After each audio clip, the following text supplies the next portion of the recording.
we talk about HIV, when we talk about sex and love and drug use, everyone here has mentioned shame. Love is the hard part. Sex is the easy part. If you do get HIV, you have medicines that will prevent you from dying, at least from, AIDS complications. I don't see the prevention that I remember during the 80s and 90s that I, see now.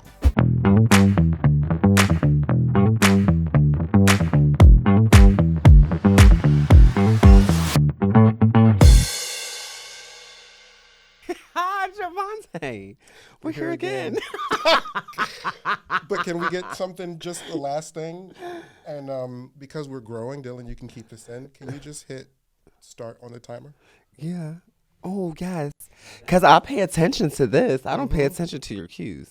Because I know I have tried everything. I have tried the doot doot. I have tried the boom boom. Yeah. I have tried the If you haven't realized anything else about me yet, is that I'm a very direct. You can't beat around the hay. Like, you have to be like. What's the hay? Why are we beating around the hay? I was so ready for Bush. I was gonna say Bush, but hay had already started the next conversation. I was gonna say you want to beat around the hay because that's a lot to beat around. Just don't beat around the bush. Just be like, girl, like we are done. We are done. It is so done. Thank you. Oh, but hey, I'm really excited. Like today, I'm really I can tell you look the part because we're airing this the week of World AIDS Day. So this is our World AIDS Day. I'm going to enjoy watching you try to keep it together and ladylike.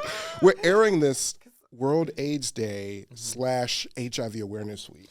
Which I'm really excited about. Like, I'm working really hard on. I hope when everyone sees, like, this Awareness Week. Yeah. Like, you've planned some things. If you're in Philly and you're watching this, look us up. Click the link on the show notes because it probably is a good chance that you can catch us at the flag raising on Friday, December 1st. And I'm going to give a little exclusive because this will be out during the time. So it will be out. So this will be out either a Monday or Wednesday, yeah. No one will really, it's going to be out on a Wednesday. I already have it scheduled. So thank you. The most. Wednesday, Thursday. Yeah, we're going to figure that out. I'll talk to you after. But what really excites me, made me forget. Never mind. Well, you were so excited you forgot. And in that way, today we're talking about... Oh, we're going to be indoors. We're going to be indoors. Yes. For a flag raising? So, the city is... It ain't going that high. So, the city can't accommodate us outside. Good afternoon. And fifth host. So they are doing the Christmas thing, and Christmas then they're Village. doing something outside of the game pieces. So they offered us to come into the Municipal Services Building. On the 16th floor, where we can see directly of the flag being raised. Oh, so we'll see the flag raising, but we won't have to be in the cold. My question was, when I asked last year, can we do this inside because it's cold? They were like, no, it has to be outside. Well, it was a good event. So if you're in Philly and you're watching this, come out and join the flag raising. But today we have a very special group of guests for our conversation. You can't talk about sexual health in the modern age without talking about the impact of HIV, particularly the pandemic and its effect on our communities plural, right, over the last 40, 45 years. So our guest, we are so delighted to have you here. And I'm going to say our guest plus rotating co-host, Tracie Gilbert. Okay, because we had to bring her back. Okay. We had to bring her back. Let's not act like Tracie was just not here almost a week and a half ago. Well, depending on when this episode airs, they may not have seen Tracie's episode yet. Oh, okay. Well, Tracie was here before then. Yeah, Tracie was here and we brought her back. Yeah. Our team really responded well to just hearing all the brilliance that came out of your mouth. So, Dr. Tracie Gilbert, welcome back to Keep On Loving. Just trying to take my spot. Happy to be here. We're also joined by Jose Demarco, a local community organizer, specifically national AIDS organizer, who has some remarkable experiences with organizing the community, and also Caitlin Conyngham.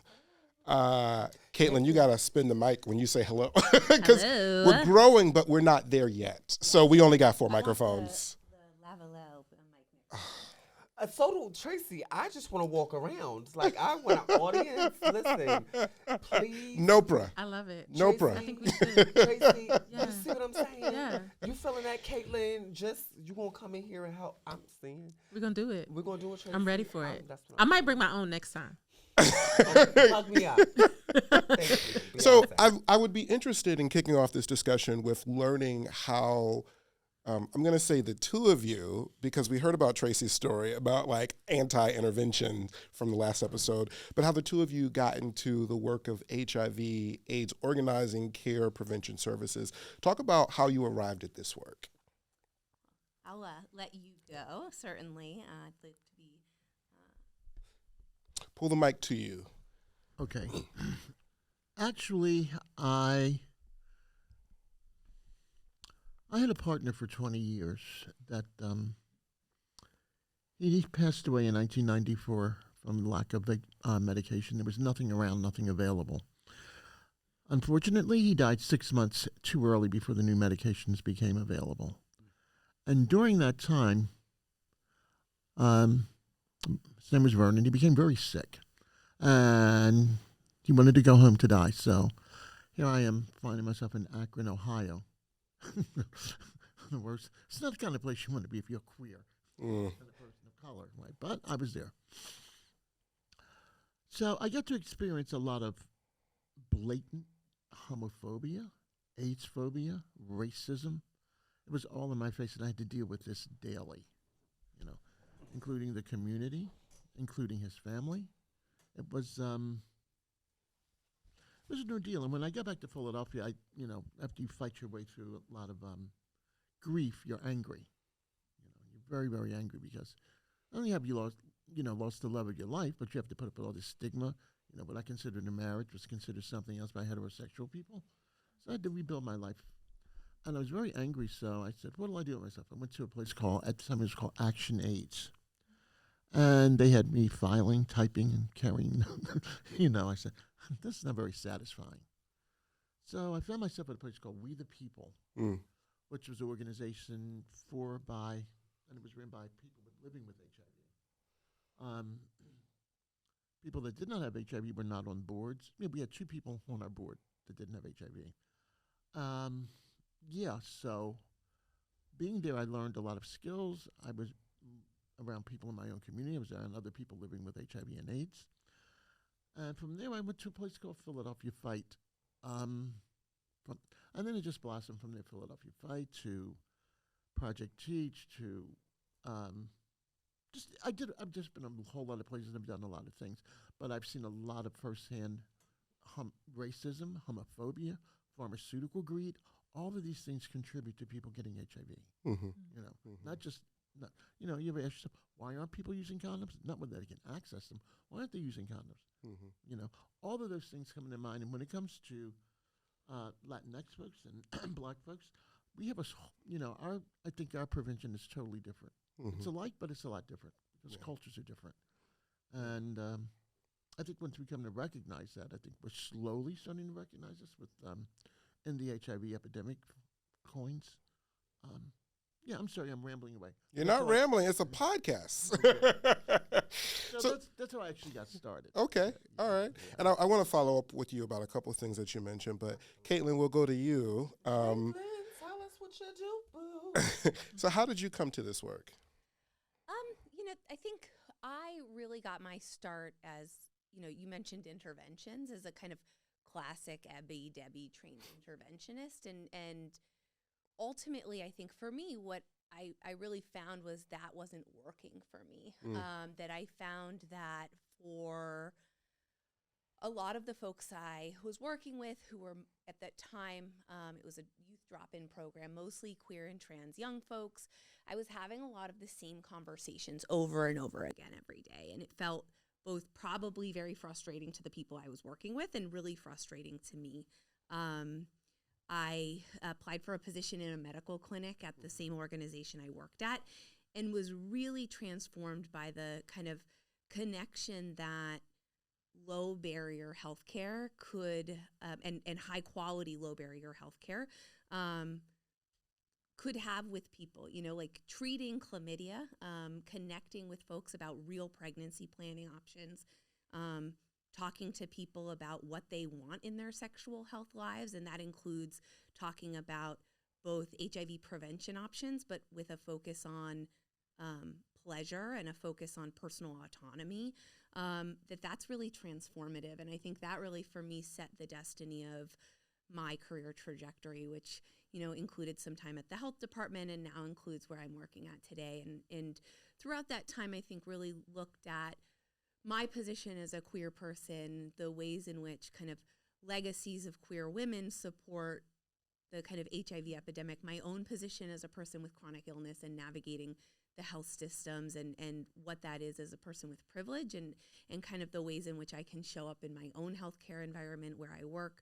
And I think over time it's kind of blossomed and grown in a place that feels very meaningful to me and is something that I've dedicated my career to. And it largely focuses on, to your point, Jose, like how do we bring down the barrier to services and really focus on everyone gets their own choices and how they want to live their lives. And really our care systems need to focus on being really open doors to entry and really sticky places for whatever folks want in their medical journey. I think everyone has the right to live really happy, healthy lives. And it's our roles as whether it's healthcare administrators, activists, academics, or, people working in care environments to really kind of push with all our might to help facilitate that.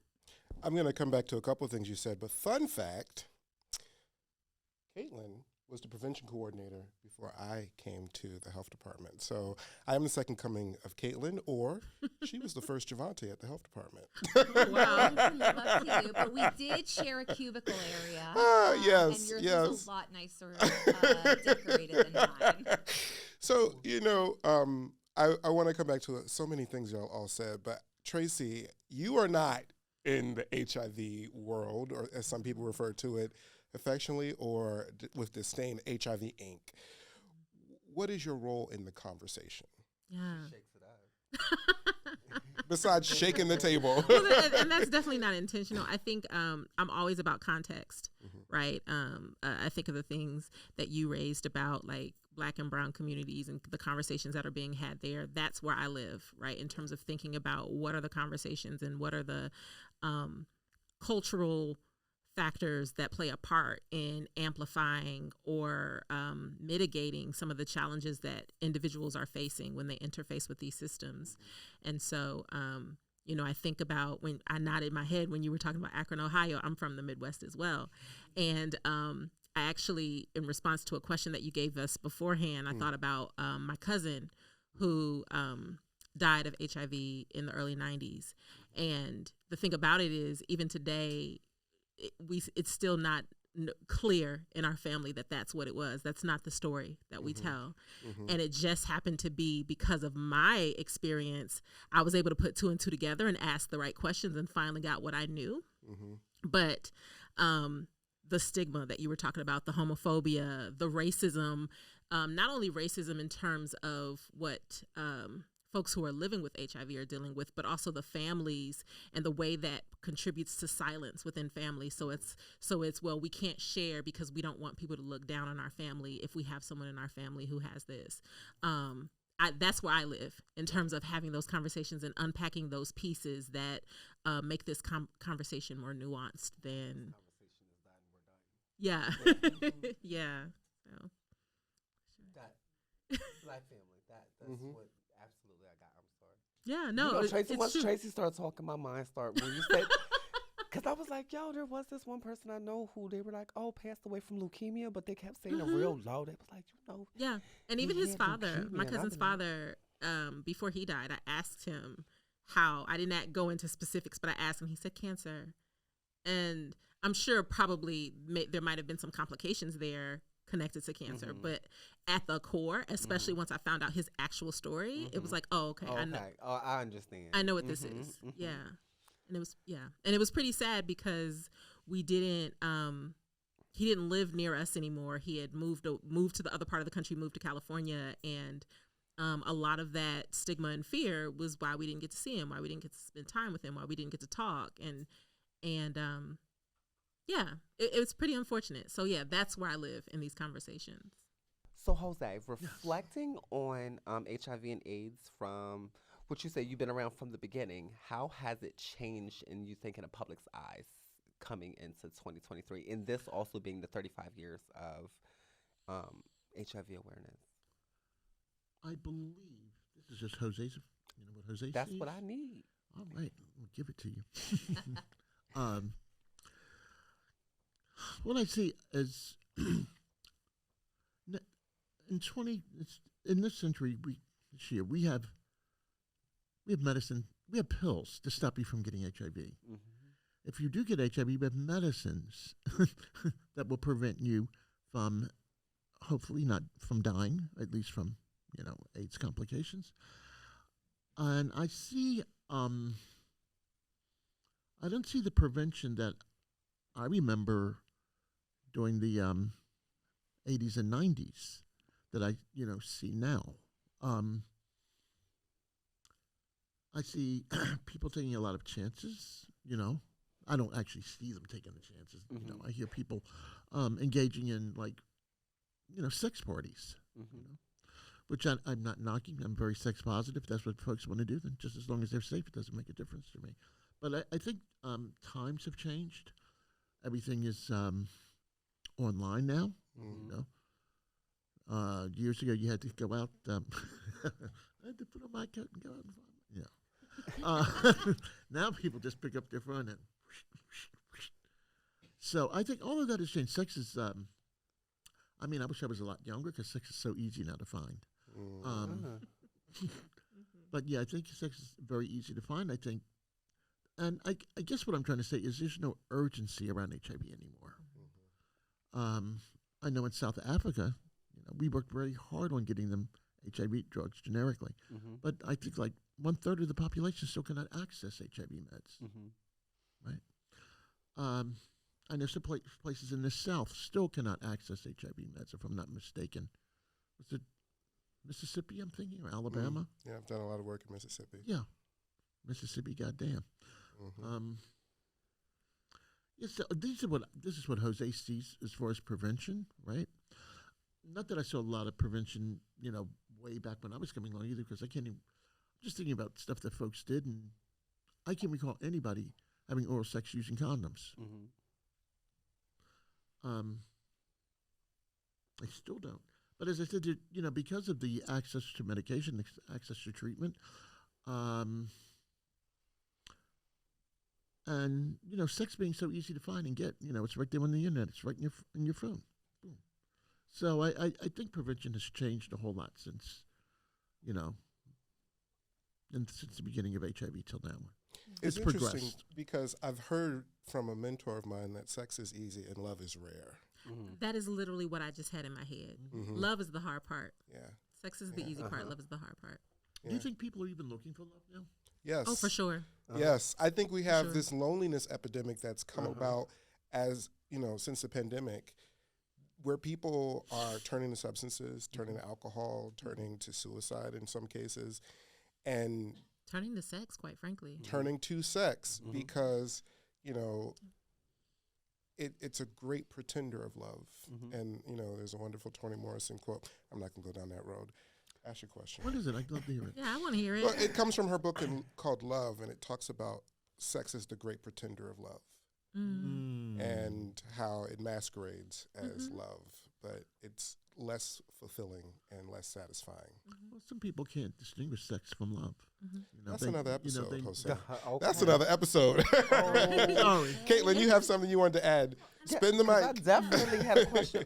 And I think, when we talk about HIV, when we talk about sex and love and drug use, so, and you mentioned shame, both of you have mentioned, everyone here has mentioned shame. And when we can't talk honestly about what our desires are, when we can't talk honestly about Caitlin, you sound what like me. we want for our futures, when we can't envision a future right? So many of these things remain tied up in a ball. And I think that's where the question for healthcare providers, right, when we talk about HIV prevention, when we talk about HIV treatment and testing, the question is, how are we having open and honest conversations about what people see for their futures, right? You know, future planning is core to health. You know, if we are working with folks, we need to be lockstep with them for their futures. What do you see as part of your happy, healthy sexual life? That is core to HIV prevention. You know, what do you see as part of drug use? And if that's a conversation, if your patients are using drugs, if folks that you're seeing in your practice, you know, the place that I work, we have members that are using drugs all the time. And core to that is having conversations about what your drug use looks like, because, you know, you have to be alive to talk about HIV prevention, to talk about sexual health. And I think for us, that's really core to unpacking that shame and stigma and those generational traumas, right? You know, like we've lost, whether it's because of HIV, gun violence, the drug use epidemic, we've lost our elders and we're not talking about that. And I think that is so embroiled and so hard to untangle from these conversations about HIV. It's so backdoor and so quiet. But what does it mean that we're talking about fulfillment and happiness and not about death and dying? Is that in and of itself progress? That's a shift. But I think that people do know to that. I think I know. I'm sorry. No, I'm not saying that. Finish your point. I think that people do know about HIV and AIDS in this time. Being newly to the apps and things, like getting back into those things when you have like HIV positive or You're something. new to the apps? Back onto the apps, Javontae. Okay, back onto the apps. Okay. So you knew about them, you're just returning to the dating app. She's returning. Okay. She's a returning customer now. Side note, I just found out about sniffies. Baby. Another episode. It's overload. You're just dropping too things, much. all these different things. You been on there? No, I'm just like, I gotta look it up now. No business on there. Maybe I won't be. Because I was gonna say they're not trans friendly at all. Yeah. That's another episode. She's also not a trans woman. I didn't want to put that all in because it's just It ain't nobody business. Either way. Nobody's. So what I was gonna say is like they'd be like, "Are you undetectable?" And I'd be like, first of all, and it could be me judging, and I will be okay with saying that I judge. Like, I don't sometimes see hood black men as understanding what undetectable means. I usually am the one to be like, all right, if you go to this page on this website, it's called Philly Keep On Loving, they'll be able to drop you down some information. And no, but they'd be like, are you undetectable? Like, are you on your viral load? Do you take this? What medicine are you on? And I'd be like, oh. Well, I appreciate you saying that, because I actually I was thinking of this, but when you said hood black men, I was like, okay, so wait, let me jump in right here. Because one of the things I think that is different, and I could be wrong because it's been a long time since I've been in high school, but we know from my last conversation that I did spend time working in high schools. And one of the things that does seem different to me is the way that prevention is marketed. When I was a young person. Marketed. Yeah. That's like an prevention that's an interesting done, right? concept, yeah. When I was young, and I said this in my conversation with y'all by myself, that she was plugging the hell out of her episodes. No. Go ahead. I'm just mentioning. Go back and watch that one. Well, yeah, go back and watch right it. Here. Right? Take notes. But what I was saying was that all of us were considered at risk, right? Like every single black and brown body, regardless of who you were having sex with, was considered at risk. And so we were all inundated with, know your status, get tested, know all of these things, know the science, right? And what I think is different is that there has definitely been a queer intersecting of prevention, such that really the only folks in our communities who get that same type of browbeating are Black and brown queer kids. And I used to call me, it the gay text. Yeah, and I think that's part of the challenge now, because there's still everybody's still at risk, but when you only have it focused on a certain group, it's like it's not just the hood dudes that don't know, it's also the suburban folks that don't know, and the bougie millennial black folks who got the job and got the thing and don't think, I'm just having a good time going down to Atlanta with my girlfriends on a girls trip, and they'll realize that you need to know this information too. So I think that's also One, I think that's a shift, but I think two, that also adds to the stigma, and that's part of the problem, because without directly saying it, we have still kind of pigeonholed HIV back into this idea of it being a gay disease, when it's like, no, it's still not. I just think the hood black folks paid attention. That was all. That reminds me, I've got an email from the FAP list. I think I may have forwarded to you, Javontae. I don't know who. Make a long story short, they were quoting statistics, and whoever wrote the email was saying, "Oh, the white boys got the assignment and they know it." But with PrEP. Mm-hmm. I just saw, Did the you see stats that? came out. Yeah. Yeah, and the stats were like, they were frightening. Yeah. How black and brown folks, I don't know how many, I don't know how many Latinx folks or adherent, I have to go look, are actually like accessing PrEP. And it went through my mind, is it money? Is it fear? Is it stigma? What is it that people are not accessing a medication that will stop you from getting HIV? If this was 1995, I'd be screaming this from the rooftops. Well, I'd you'd be have getting a them at line school. out the door. They would have to have arena, PrEP parties, because, like you said earlier, the urgency has changed. Yeah, and I was going to say, I wonder if it's that folks really are starting to lean back in this idea of it wouldn't happen to me. It's not going to happen to me. I don't have sex enough, or when I go, I know everybody, or I presume to know everybody, or the risk is lower, right? Like I think especially in like kink communities, there's a lot of conversations about like condom use and things like that, but about HIV, it is not that pervasive. And so I think there's a lot of heterosexual folks or hetero-queer, if you will, right? Like the folks who are like hetero outside, but in queer kink spaces, they real queer. Who Do just you don't see that as a understand? conversation that's I be necessary needing for words, them. and hetero queer goes right next to trans passing for me.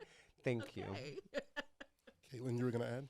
Yeah, no, I think that Jose's point about this like deep prevention justice component. So that, to the point that you mentioned, CDC just released information that 9 in 10 PrEP eligible white men are accessing drug, whereas only 3 in 10 PrEP eligible young black gay men are accessing the drug. And that is it's because of the systems we set up. It's because of the doors to entry, right? It's not because PrEP doesn't work for everyone. It's because the care systems are hard to access. It's because when you walk in, folks don't feel like wherever they're getting care, that it's resonant for them. And I think that is really core to waking up and saying, oh my gosh, we're 10 years into having a drug that prevents HIV, and we're now looking at this number of 9 in 10 white gay men have access to the drug, which good, right? Great, people are using it, but the disparity has widened so great over the 10 years that, it's just devastating to folks who don't have access. And to your point, we're having to undo previous prevention campaigns, conversations that people have had with their providers. And only recently was it suggested that you have even a conversation with anyone who's having sex about PrEP. And that still doesn't happen. Right. And so, I think the question is, how are we baking into the cake conversations about testing, PrEP, and treatment? Because regardless of whether you're someone who has HIV or someone who could use testing, and that test result can jumpstart birth control, PrEP, a conversation about Suboxone. And I think that's where we have to think about going beyond what traditional care pathways really think about, to infusing that component of sexual health. And Can I offer a compassionate reframe or a compassionate challenge? No, keep the mic because you're going to need this. Oh. Because I hear this narrative often about access and, compassion and making sure that our spaces are set up for folks. But at what point when we're talking about baking this cake, right, and baking this new cake, do we realize, respectfully, people don't want your damn cake, right? And I'm making this conversation in the sense of COVID, right, and the vaccines. And I think that public health as a community, right, practitioners, organizers, scientists, researchers, as a community has lost a lot of credibility with the trauma and the harm over generations, and that's a whole nother episode, right? The name of this show should be subtitled "Keep on Loving." That's a different episode. We already had 4 so far. Okay, but at what point do we start questioning our interventions and whether or not people even want the things that we're offering? You look mad, I guess. I'm so sorry. 'Cause it just triggered so much out of me. Go ahead. Yeah, I mean, I think there's, the question of what our public health system, like that's 18 more episodes, right? Yes, I think my clock here says 13:21. But I think there's a few ways I can talk about how I approach my That's what I want.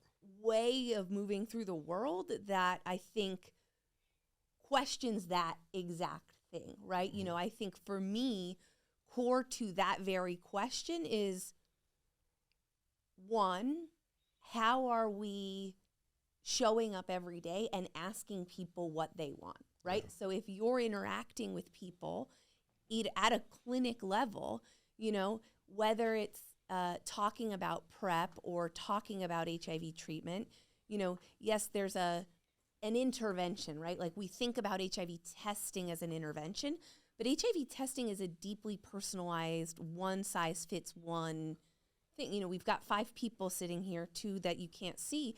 The way that testing might look is going to be so different, right? And I think where we can really challenge ourselves as, I'm going to use the kind of public health domain, is I think what we haven't done very well is we've thought about testing as one size fits all, right? And we've rolled that out as like large funding that looks, here's how you're going to do it. And I think we need to really step back and say, how do we really say, here's a menu of options, and here's how testing can look for you. Here's what we think would help you live your best life. Now, what do you want from your life, and how can testing fit into that? And how can I help you meet that goal? How can we go kind of one step further? How can we work maybe more intensely? How do we work less intensely, right? Like, what is it that people need? And I think that's the reframe that we, may need to consider. And is that, sustainable on every level? I don't know, but I think we need more programs. I think we need more partners that really think about how that fits into the equation. Yeah. And so that's how I think about those things. And then people get to choose. People get to choose if PrEP is right for them today, or if they want to show up in 3 weeks and say, you know what, I thought about that thing and I want to get more information, or I brought my cousin because I think PrEP might be really good for her. I was sitting here thinking about, I think there's an intersection that I'm sitting with what you were asking, Javontae, and what you shared, Caitlin, because the thing I think about as far as why everyone may not use PrEP, I think it's important to think about contextually people's motivations around having sex. And one of the things I said before is that people don't have sex to avoid STIs, right? They have sex because they want to feel pleasure. They have sex because they want to feel freedom or whatever it is that they want to feel. Very often, and I think about the case, the narratives around relationships in the community that I am familiar with, very often Black women in particular have sex to feel safe. And so the idea of using PrEP, there's a piece in there that needs to be unpacked around what does it mean to engage in something that is risky when you are from the goal of wanting to feel safe, especially wanting to feel safe with a man, right? With someone masculine, and how that gets complicated by talking about these things, because it cuts into the fantasy, Mm-hmm. right? That very often, if it's this space that I want to be completely myself, I want to be completely free. I don't want to have to think, but here you are telling me I could get HIV. Then there's a nuance there that I think is worth thinking about. Mm-hmm. For in terms of intervention, like what does the intervention become?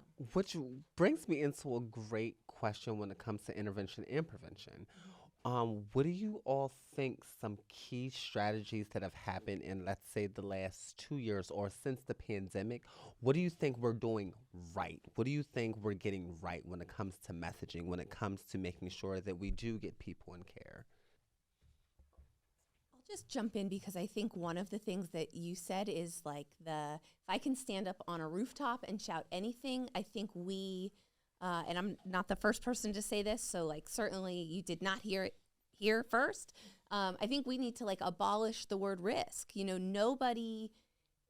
I'm more at risk walking across Market Street, avoiding the SEPTA bus, than I think I want to feel when I want to engage in intimacy or I want to engage in connecting with, whoever it is, right? And I think that question, right, I can think about times that I've engaged with folks around talking about PrEP, and sex can be really anxiety producing, right? And reframing that conversation and thinking about, young folks that I've had conversations with where, that edge of queerness and that edge of sex is really scary, and folks do want to have that exploration, and to say, this is a way that you can explore your autonomy and, maybe think about that anxiety a little differently. It's not about your risk. It's about you thinking through what you want for yourself, right? And we take risk off the table. We think about, and then again, it doesn't mean that you need to take PrEP, that everyone needs to take PrEP. I think that's just a hugely important component. And then the other thing is, I think, whether you want to use the phrase undetectable is untransmittable, but like corely harnessing the fact that folks living with HIV can live, love, and fully be like humans that have like joyful, happy, baby-filled sex lives that, that are, it's just amazing that we're having those public conversations. That I think is beautiful. So that's a great place for us to transition, and I think no. I think don't be sorry. Because Javontae knows I'm a talker. It's a podcast. You see, he gives me the eye. It's a podcast. I give you the eye because you're not a guest. But I think we should stop this episode here, and then let's talk about people living with HIV and scientific advancement. Okay. So I'm sorry, y'all. We got a break right here. But remember, no matter how you're loving, she forgot the words. Just keep on loving.